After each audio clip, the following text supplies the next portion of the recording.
Bonjour à tous. J'ai eu pas mal de demandes concernant ma méthode pour les tomates. Je vais essayer de vous faire un guide complet de la tomate telle que je la pratique à la ferme. C'est ma méthodologie. Elle correspond à mes objectifs, donc elle ne conviendra pas à tout le monde.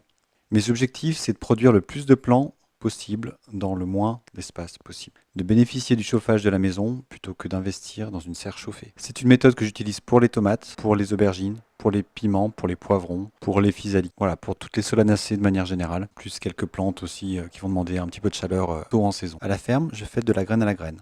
Je fais un cycle complet. Je récupère mes semences et mes tomates deviennent de plus en plus adaptées à mon contexte. C'est ce que l'on appelle l'épigénétique. Pour commencer, j'essaye de choisir des semences qui viennent d'une zone climatique semblable à la mienne. Je suis en zone semi-continentale, donc je me fournis en Europe de l'Est et en Amérique du Nord principalement, qui sont en zone continentale.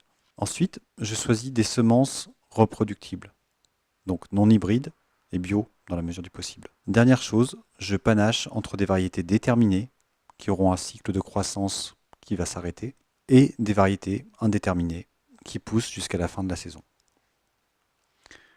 Pour ma part, je prends des variétés précoces et de saison. J'évite les variétés tardives. Donc le semis en bouteille. On peut utiliser les bouteilles de 1,5 litre ou les bouteilles de 5 litres au choix. Dans les bouteilles de 1,5 litre, on va pouvoir mettre 7 graines. Et dans les bouteilles de 5 litres, je peux aller jusqu'à 16, voire 18 graines. Je sème autant de graines pour éviter que les plantes, une fois qu'elles se développent, ne tombent dans la bouteille. Elles tiennent assez difficilement droite finalement. Pour les bouteilles de 1,5 litre, je vous recommande les bouteilles de type cristalline.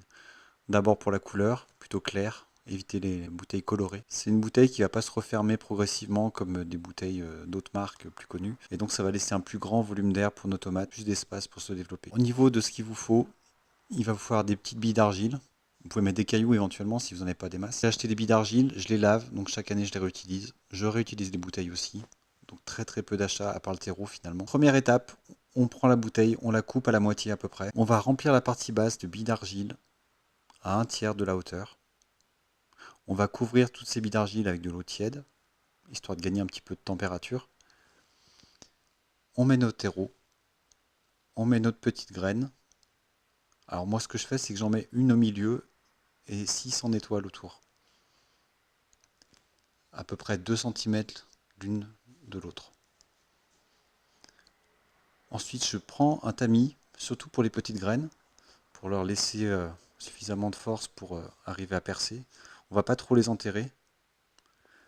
Et ensuite, je remets mon couvercle, je mets du scotch autour, je mets 2 tours pour éviter que la bouteille, quand on l'attrape, elle se défasse. Et après, c'est tout. Et on ferme bien le bouchon, c'est important. Tant qu'on n'a pas de feuilles, on n'a pas d'évaporation, donc il n'y a pas besoin d'ouvrir la bouteille. Ensuite, je vais mettre les bouteilles sur un radiateur pendant une nuit, voire 2 nuits. Et dès que ça va commencer à germer, on va avoir des petites tiges blanches qui vont commencer à se tordre, et essayer de sortir. Je les mets tout de suite à la lumière, même si ça n'a pas tout germé. Les autres germeront dans la foulée, il n'y a aucun souci. Je mets plutôt les bouteilles côté est, quand il y a suffisamment de lumière. Et pour les années où c'est pas assez lumineux, je vais plutôt les mettre plein sud. Attention quand même plein sud, quand il y a vraiment beaucoup de lumière, ça peut chauffer fort dans les bouteilles. Donc à vous de contrôler un petit peu. Une fois que les premières vraies feuilles de tomates vont apparaître, on va pouvoir enlever le bouchon. Après, il n'y a plus qu'à laisser les tiges monter jusqu'en haut. Une fois qu'on arrive en haut de la bouteille, c'est le moment de rempoter. Entre les deux, il n'y a pas besoin d'arroser. Quelque chose que j'ai remarqué, j'ai des meilleurs résultats quand on y va tout doucement avec nos tomates. Donc on va commencer par enlever le scotch la veille du rempotage. Et on va les laisser une nuit tranquille, histoire que la plante ait le temps de s'habituer à ces nouvelles conditions d'hygrométrie et de température. Et le lendemain soir, on va pouvoir les rempoter. Je fais toujours ça le soir, parce que c'est là où il y aura le moins d'évaporation. Alors c'est une méthode qu'on peut utiliser à partir de décembre pour les piments et les poivrons, puisque les piments, il y en a certains qui peuvent mettre un mois pour germer. Par contre, cette méthode, je vais arrêter de l'utiliser début avril. Parce qu'après, je trouve que les plants sont vraiment pas assez beaux. Il y a trop de chaleur, les feuilles sont moches, elles se collent contre les parois, ça ne donne pas un résultat vraiment satisfaisant. Alors l'avantage de cette technique aussi, c'est que les tomates vont se tenir droit et vont chercher la lumière. Comme elles sont 6 dans une petite bouteille, elles vont grimper. Certains vont dire qu'elles vont filer et que c'est vraiment pas quelque chose de positif. Dans mon cas, je vais utiliser justement cette grande tige pour l'enterrer dans des pots quand je vais rempoter. On va démouler les tomates comme des flambis. C'est simple, c'est pas très compliqué, ça va venir tout seul, surtout sur les petites bouteilles. Sur les grosses bouteilles, ça sera un petit peu plus compliqué. N'hésitez pas à utiliser une cuillère pour extraire une partie des tomates pour faciliter le travail. On va séparer nos tomates en tomates individuelles. On va garder que les plus belles.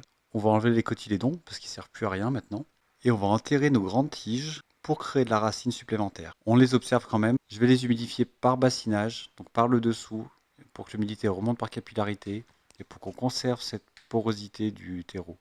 Voilà, c'est la fin de cette première partie. Je vous retrouve pour une deuxième partie un petit peu plus tard. Je suis en plein pic d'activité, donc c'est compliqué pour moi de faire des vidéos en plus. On va voir la mise en situation de nos tomates, que ce soit les croissances déterminées ou indéterminées, donc avec cage ou sans cage, en plein champ. Je taille pas mes tomates, mais bon, voilà, ça sera développé dans la deuxième partie. Je vous souhaite une bonne saison, amusez-vous dans vos jardins, c'est quand même l'objectif. À bientôt.